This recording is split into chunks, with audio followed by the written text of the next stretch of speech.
నమస్తే, welcome to Chakri TV news. ముందుగా headlines. Telangana Bhavan లో మీడియాతో మాట్లాడుతున్న BRS working president Shri KTR.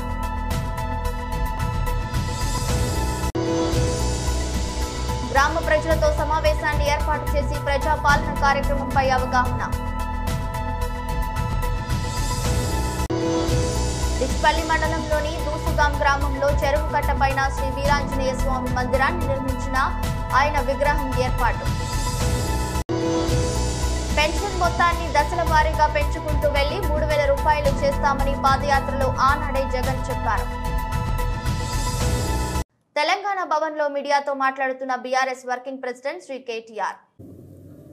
ఈరోజు దాదాపుగా అవే అంశాలు మళ్ళీ ఒకసారి పార్లమెంటు నియోజకవర్గాల సమీక్షా సమావేశాలు ఈరోజు ఆదిలాబాద్ పార్లమెంట్ నుంచి ప్రారంభిస్తే దాదాపుగా అదే అంశాలు మళ్ళీ మా పార్టీ నాయకులు కార్యకర్తలు సుదీర్ఘంగా జరిగిన ఈ సమావేశంలో వారు మళ్ళీ ఒకసారి తమ అభిప్రాయాలను నిక్కచ్చిగా కుండబద్దలు కొట్టినట్టుగా నిర్మోహమాటంగా మా అందరి దృష్టికి తీసుకొని రావడం జరిగింది.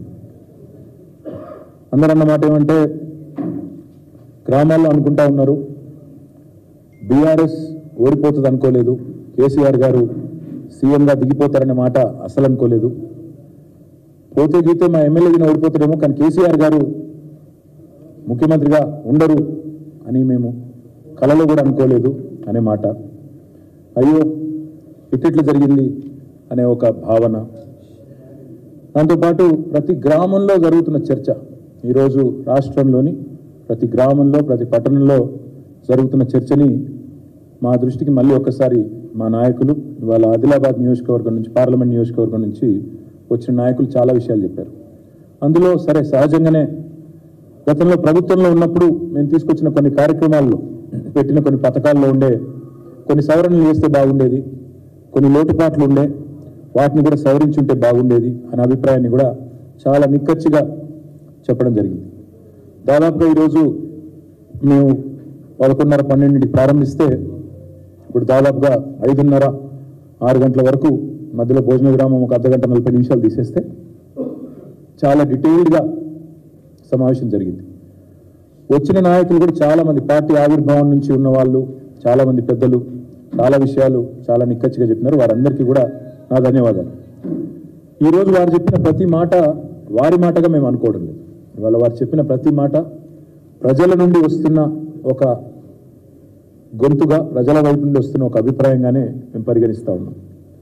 10 ఏళ్ల పాలన మీద జరిగిన అభివృద్ధి మీద ఎవరు కాదనలేని కళ్ళకు కొట్టొచ్చినట్టు కనబడుతున్న వైనాన్ని అందరూ కూడా ప్రస్తావించారు. అన్న అభివృద్ధి విషయంలో ఎలాంటి కంప్లైంట్ లేదు, కరెంటు విషయంలో కంప్లైంట్ లేదు, నీరు విషయంలో కంప్లైంట్ లేదు, తాగునీరు ఇచ్చిన విషయంలో కంప్లైంట్ లేదు, రోడ్లు వేసిన విషయంలో ఎవరు కూడా ఏలెత్తి చూపలేదు, జిల్లాకు మెడికల్ కాలేజ్ పెట్టిన దానిలో కూడా మరి దాని మీద ఎవరో ఏలెత్తి చూపలేదు, ఆసుపత్రులు పెట్టినారు, బాగా చేశారు, ఈ కంప్లైంట్లు ఏమీ లేవు.